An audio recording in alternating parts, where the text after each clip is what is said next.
일부 수성구의 아파트 가격이 오른다고 얘기를 하니까 호구를 기다리는 사람들이 엄청나게 매물을 많이 내고 있습니다. 비슷한 동일 매물이 490건, 동일 매물을 묻게 되면 142건의 매물이 상당히 많이 증가했죠. 왜?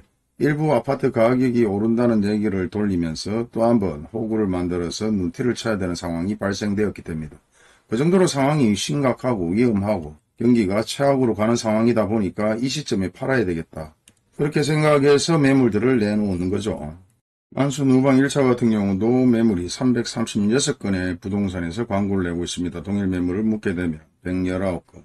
실제 계속해서 하락하고 있는 상황에서도 이 정도면 옛날보다는 많이 올랐다고 생각해서 매물을 내놓고 본격적으로 부동산에서 일부 거래가 되는 매물들만 엄청나게 집중적으로 광고를 내고 있습니다. 예전 평균적으로 2억대 하던 아파트가 최고가로 6억대까지 올랐고, 그리고 평균적으로 지금 3억대의 거래가 되고 있는데요.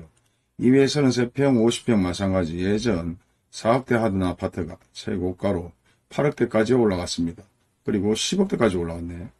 그러면서 계속해서 하락하고 있는 가운데에서도 더 이상 아파트 가격이 오르지는 않을 것이라고 생각해서 엄청나게 많은 사람들이 매물로 내놓고 있는 상황인데, 결국은 호구를 잡기 위한 마지막 몸부림이지 않을까 그렇게 생각해 봅니다. 최근 얘기드린 미분양 할인 판매의 내용들은 아직도 진행 중입니다. 계속해서 자료 보강을 얘기했고 필요한 자료를 충분히 습득한 후에 결과에 대한 내용들을 얘기해 드리도록 하겠습니다.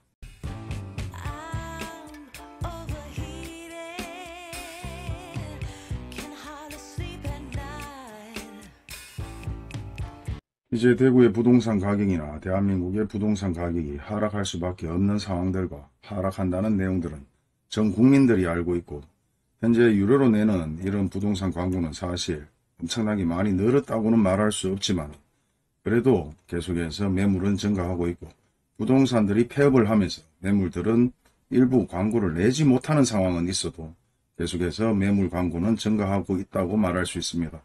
범어내거리의 범어W 마찬가지 매매건이 490건, 전세건이 79건, 대부분 중복대에서 나오는 매물일 수 있지만 이와 같이 그나마 일부 거래가 되고 관심이 있는 아파트들 위주로 매물이 중복되어서 쏟아지고 있는 상황입니다. 그리고 아직도 수성구는 계속해서 거래가 잘 된다, 가격이 올랐다, 오르고 있다 이렇게 얘기하는 분들도 있는데, 그런 희망이라도 가지고 있으면서 어느 정도 미래를 꿈꿔야 그나마 가슴이 덜 아프지 않을까. 그리고 동일 매물을 묻고 되면 실제 매매건은 142건, 예전 대비 매물이 증가했습니다. 모든 부동산에서는 적어도 팔릴 수 있는 매물에 집중적으로 광고를 내고 있고, 개인적으로 일반 매도자들이 유료로 낼 수 있는 광고 같은 경우는 사실 엄청나게 증가하고 있는데요. 상가주택이나 다가구주택, 아파트, 빌라, 주택부터 엄청나게 많은 매물들이 쏟아지고 있습니다. 여기 같은 경우는 부동산에서 광고를 내는 것이 아니라 개인들이 임대를 놔야 되는 매물들과 그리고 판매를 해야 되는 매물들, 이런 매물들을 무료로 접수할 수 있는 곳이다 보니까 매물이 기하급수적으로 증가하고 있는데요.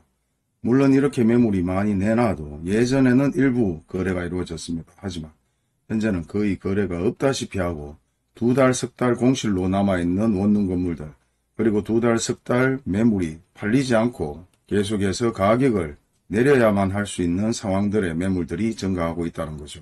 상가부터 원룸, 그리고 아파트까지, 주택까지 모든 부동산 거래가 대부분 정지되었다고 해도 과언이 아닐 정도로 엄청나게 많은 매물들이 쏟아지고 있고, 임대 매물 또한 쏟아지고 있습니다.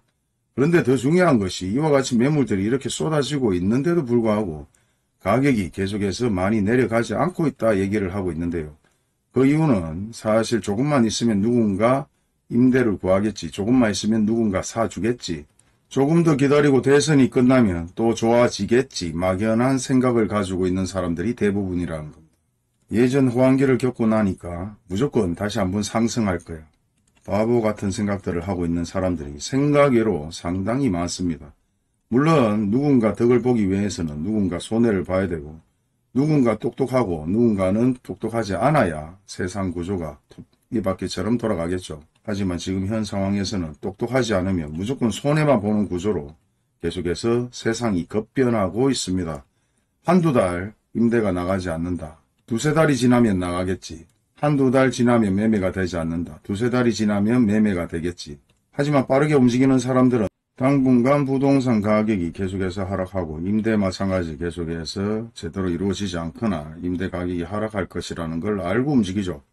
그렇기 때문에 임대 가격을 내리거나 아니면은 급매물 같은 경우는 가격을 확실하게 내려서 처분을 합니다.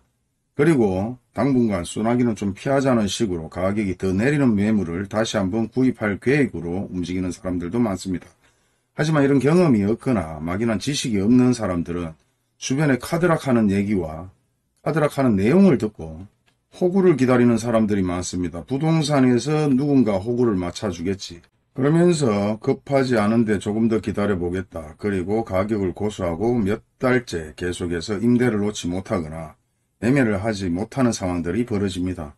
그런 사람들은 대부분만 아니라 전국에 비일비재하죠. 근데 이런 상황들이 어떻게 흘러가는지 대부분 뉴스나 신문기사에서도 나오고 있음에도 불구하고 그와 같은 행동을 하는 모습들이 정말 옆에서 보면 안타깝지만 어차피 내 이웃 내 친척이 아닌 이상 굳이 옆에서 얘기를 해줄 필요가 없습니다. 얘기를 해봐야 좋은 소리 못 듣고 잘 되면 지 탓이고 못되면 남 탓이라고 생각하는 아주 안일한 사고방식으로 세상을 살았기 때문에 너는 키라 니 팔 니언 들어라 그러고 그냥 놔두는 거죠. 그런데 지금은 상황이 아주 심각합니다. 매매부터 임대까지 대부분 모든 가격이 하락하고 있고 그 와중에서도 계속해서 임대 매물이나 매매 매물이 가격을 확인해 보면 급매물들이 많이 없는데요. 일단 붙으면 깎아주겠다. 손님이 붙으면 조금 더 깎아주겠다. 이런 사고방식으로 움직이는 사람들이 상당히 많습니다. 그리고 어떤 분들은 엄청나게 높은 금액을 제시하고 이 금액에서 어느 정도 적정한 가격이 거래되면 수수료를 2배 이상 주겠다. 수수료를 더 많이 주겠다. 뭐 다양한 소리를 하는 사람들도 상당히 많습니다. 결국은 네가 눈티를 좀 쳐라. 그리고 나는 이 돈을 받아야 되겠다. 정말 욕 나오는 사람들의 제안들이 나오는 내용들도 많은데요. 시세라는 거는 실제 최하위로 거래된 아파트의 시세와 그리고 현재 거래되는 시세 그리고 예전에 최고가로 거래된 시세는 현 입장에서는 배제를 해야 됩니다. 하지만 아직도 예전에 최고가로 거래된 아파트의 금액을 가지고 제시하는 분들이 있는데요. 그런 사람들이 가지고 있는 부동산의 매물이 실제 급하지 않다면은 관계가 없겠지만 물론 급하지 않고 팔리면 팔리겠지라고 생각을 하면 그런 매물을 내놓을 필요도 없습니다. 하지만 그런 매물들은 결국은 조금 급한 입장에서 내놓지만은 좀 기다려보면 될 거야 라는 막연한 생각으로 매물을 내놓고 그리고 대부분 호구를 기다리는 사람들이 상당히 많은 것 같고 본전 생각을 하면서 또 한번 기다리는 사람들이 많은데 결국은 그런 매물들은 결국은 나중에는 다 법원에 가 있습니다. 경매로 매물들이 나오는 모든 매물들이 이와 같은 잘못된 판단으로 인해서 잘못된 투자로 인해서 매물들이 경매로 나오는 사례들이 발생되는데요. 현 상황에서는 상당히 위험한 시기고 이 경기는 쉽게 풀리지 않는 상황일 수밖에 없다는 것을 모든 신문이나 뉴스 자료를 가지고 공부를 해볼 시기입니다. 스트레스 DSR 규제로 인해서 계속해서 대출을 줄이겠다는 뉴스들은 나오겠지만은 결국은 그렇게 진행하다는 경기가 최악의 상황으로 국가 부도의 상황이 만들어질 수도 있기 때문에 결국은 금리도 일부 하락하면서 대출 규제도 완화를 할 것입니다. 하지만 현 입장에서 소비 위축으로 인해서 이자 상환 부담이 증가하고 소득이 감소하고 노예수 침체 그리고 성장률은 계속해서 하락하고 있습니다. 그리고 금융시장이 불안해 염채와 파산이 계속해서 증가하고 있고 금융기관이 부실화가 계속해서 뉴스에 나오고 있습니다. 담보가치가 하락하면서 결국은 아파트 가격이 하락하다 보니까 대출까지 줄어드는 현상이 벌어지죠. 예를 들어서 내가 10억의 아파트를 구입하고 70% 정도 대출을 받으려고 했는데 그 10억의 아파트가 지금 7억이 되었단 말입니다. 그렇게 되면 결국은 7억의 대출을 받지 못하고 4억에서 5억의 대출을 받는 상황이 벌어지다 보니까 남은 부족한 돈을 메꿔야 되는데 주변에 돈을 빌릴 데도 없고 더 이상 대출을 하려고 하니까 대출도 막혀있고 그래서 아파트를 구입 못하거나 입주를 못하는 사람들 그리고 건물 마찬가지 구입 못하거나 잔금을 치지 못하는 사례들 그러면서 신용불량자가 계속해서 증가하고 부동산 거래가 위축되고 부동산 가격의 추락으로 실물 경제까지 위기라는 내용들이 나오고 있는 겁니다. 그렇게 되는 상황에서 투자가 또 위축이 되죠. 그리고 소비도 위축이 됩니다. 그리고 저성장이 발생되고 자영업자 부도와 폐업 그리고 청년 경제활동까지 위축이 되고 부채가 증가되면서 계속해서 그 부채들이 쌓이기 시작합니다. 그리고 계속해서 방치되다 보면 결국은 터지겠죠. 뭐 이 정도 얘기를 하면 어떤 분들은 이 정도는 뉴스에서도 다 나오는 내용들인데 충분히 이해를 한다. 하지만 머릿속에서는 이해를 하지만 몸이 움직이지 않고 마음이 움직이지 않습니다. 그리고 본전 생각을 하고 있고 손해보는 것을 싫어하고 결국은 터져야 빠르게 이해를 할 수가 있는 사람들이 아직까지도 상당히 많다는 것입니다. 그리고 자기들이 가지고 있는 부동산 가치, 담보 가치, 자산 가치가 하락하고 소비 투자가 계속해서 위축되고 실물 경제가 둔화를 넘어서 위기라는 얘기까지 나오고 있고 PF의 부실, 연쇄 도산, 금융 위기가 아직 남아있는 상황입니다. 그리고 우리나라 내수 경제의 중심이 되는 건설과 금융, 서비스업의 침체가 계속해서 증가하고 건설 경기가 악화하다 보니까 일용 노동자들도 일을 할 데가 없는 상황이 벌어집니다. 그러면서 쉽게 거래할 수 있는 원룸 임대나 아니면 작은 점포들까지도 문을 닫고 계속해서 거래가 이루어지지 않는 상황입니다.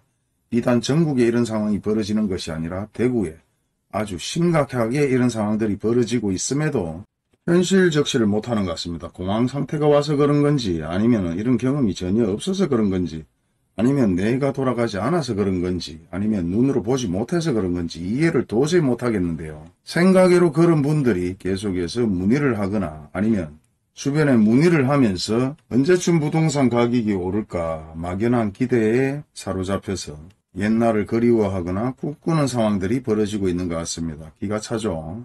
그리고 일부 현명한 사람들은 현재부터 부채 관리를 계속해서 준비하고 그리고 소비 구조의 문제점, 보험이나 아니면 기본적으로 나가는 비용들을 줄이고 있고 이런 기회에 또 한 번 부동산을 구입하기 위해서 계획하거나 준비하고 있는 현실적이고 위기 대응력이 빠른 분들은 지금이 또 한 번 기회일 수도 있습니다. 오늘의 팩트는 현실적으로 보고 듣는 것보다 심각한 상황이고 아직까지 건설사나 금융사의 부실채권 터진 내용들이 전혀 나오고 있지 않은데요. 터지지 않아서 나오지 않는 것인지 아직도 터질 것이 많이 남아있어서 덜 나오고 있는 것인지 이렇든 저렇든 상황은 아주 심각하고 계속해서 장기적인 침체와 건설사와 금융사의 파산 부도 얘기들이 아직 덜 나오고 있는 것 같은데요. 상당한 시간이 지나지 않아도 이런 상황들은 곧 발생되지 않을까. 단지 금리를 인하하고 대출을 좀 푼다면 숨은 쉴 수는 있을 것입니다. 하지만 계속해서 수익이 없다 보니까 돌려막기 형태로 가다가는 결국은 카드 돌려막기에 터지는 상황이 똑같이 벌어지지 않을까 그렇게 생각해 봅니다. 감사합니다.